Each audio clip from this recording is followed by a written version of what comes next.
ایک دفعہ کا ذکر ہے، فلیورا نامی ایک خوبصورت اور جادوئی بادشاہت میں 7 شہزادی بہنیں رہتی تھیں۔ وہ سب ایک شاندار محل میں رہتی تھیں جو سفید پتھروں سے بنا ہوا تھا اور رنگ برنگے پھولوں سے گھرا ہوا تھا۔ شہزادیاں نہایت نیک دل، محبت کرنے والی اور خوش مزاج تھیں، مگر ان کے دلوں میں ایک ہلکی سی اداسی تھی۔ وہ نہیں جانتی تھیں کہ ان کی خاص خوبی کیا ہے۔ بادشاہ اور ملکہ اپنی بیٹیوں سے بہت محبت کرتے تھے اور ان پر فخر کرتے تھے، مگر ان کی یہ خواہش تھی کہ ہر شہزادی اپنی پوشیدہ صلاحیت کو پہچانے، ایسی خوبی جو صرف اسی کی ہو اور جو وہ اپنے لوگوں کی بھلائی کے لیے استعمال کرے۔ ایک دن ملکہ نے فلیورا کی نیک دل پری فلوریانا کو بلایا۔ وہ چمکتی ہوئی پر اور نرم مسکراہٹ کے ساتھ محل میں آئی۔ فلوریانا، ملکہ نے کہا، ہماری بیٹیاں محبت سے بھرپور ہیں، مگر انہیں ابھی تک اپنی اصل پہچان نہیں ملی۔ کیا تم ان کی مدد کر سکتی ہو؟ فلوریانا نے سر ہلا کر کہا، جی ہاں، ان کی خوبیاں ان کے دلوں میں چھپی ہوئی ہیں، ہم انہیں تلاش کرنے میں ان کی مدد کریں گے۔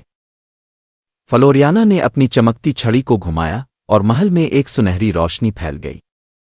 اس روشنی میں سے ایک خوبصورت پرندہ باہر آیا، ایک ہدہد جس کے سر پر تاج کی شکل کے خوبصورت پر تھے اور چونچ لمبی اور خمدار تھی۔ یہ ہے ہدہد، فلوریانا نے کہا، یہ تمہیں ایک جادوئی سفر پر لے جائے گا جہاں تم اپنی اصل صلاحیتوں کو پاؤ گی۔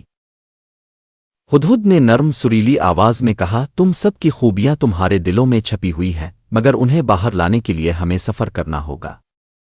7 شہزادیاں خوشی سے تیار ہو گئیں اور ہدہد کے ساتھ روانہ ہوئیں، دل میں امید، آنکھوں میں چمک اور قدموں میں یقین۔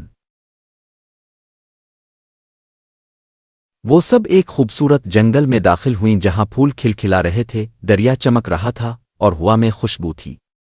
ہدہد انہیں ندیوں، پہاڑیوں اور رنگین راہوں سے لے گیا۔ راستے میں انہیں مختلف جانور، معمہ اور چھوٹے چھوٹے چیلنج ملے جنہیں حل کرتے ہوئے شہزادیوں نے اپنی اپنی خوبیاں دریافت کرنا شروع کیں۔ سب سے پہلے انیہوا نے ایک ننھے سے روتے ہوئے اژدہے کو پیار سے گود میں لیا اور نرم سی لوری گانا شروع کی۔ اژدہا خاموش ہو گیا اور مزے سے سو گیا۔ سب نے تالیاں بجائیں۔ انیہوا کو احساس ہوا کہ اس کی خوبصورت آواز میں جادو ہے، اس کی صلاحیت گانا ہے۔ پھر ڈالینا نے ایک زخمی ہرن کو دیکھا اور اسے نرمی سے سنبھالا، زخم صاف کیے اور اسے خوراک دی۔ ہرن کھڑا ہوا اور محبت سے اس کے ساتھ لپٹ گیا۔ ڈالینا کو احساس ہوا کہ اس کا ہنر شفا دینا ہے۔ قریب ہی کریشما نے ایک سوکھی زمین کو ہاتھ لگایا تو وہاں پھول کھلنے لگے، اس کا کمال تھا چیزوں کو اگانا۔ آگے چل کر سلم نے ایک لومڑی اور خرگوش کے درمیان جھگڑا دیکھا۔ وہ ان کے بیچ میں گئی، دونوں کی بات سنی اور نرمی سے انہیں سمجھایا۔ دونوں نے ایک دوسرے سے معافی مانگی۔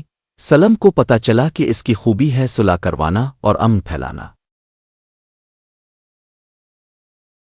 مینا نے جنگل میں مکڑی کا جالا دیکھا، اسے جمع کیا اور اس سے ایک خوبصورت کپڑا بنایا جس میں رنگ اور چمک تھی۔ اس کی خوبی تھی فن اور تخلیق۔ نبیلا نے پھل، بیری اور خوشبودار جڑی بوٹیوں سے ایک مزیدار کھانا بنایا، اس کی صلاحیت لوگوں کے دل جیتنے والے کھانے بنانا تھی۔ آخر میں رانیے نے سب جانوروں کی کہانیاں سنیں اور ایک جادوئی کتاب میں محفوظ کی، اس کی خوبی تھی کہانی سننا اور یاد رکھنا۔ جب 7 شہزادیاں اپنے ہنر کے ساتھ محل واپس پہنچی تو پورے فلیورا میں خوشی کی لہر دوڑ گئی۔ ایک عظیم جشن منایا گیا اور بادشاہ اور ملکہ خوشی سے مسکرا رہے تھے۔ اب یہ شہزادیاں صرف شاہی بیٹیاں نہیں تھیں، یہ ملک کی روشنی، امید اور خوشی کی محافظ بن چکی تھیں۔ ہدہد اور فلوریانا ہمیشہ ان کے ساتھ رہے اور فلیورا ایک ایسا دیس بن گیا جہاں ہمیشہ خوشی، امن اور کہانیاں رہیں۔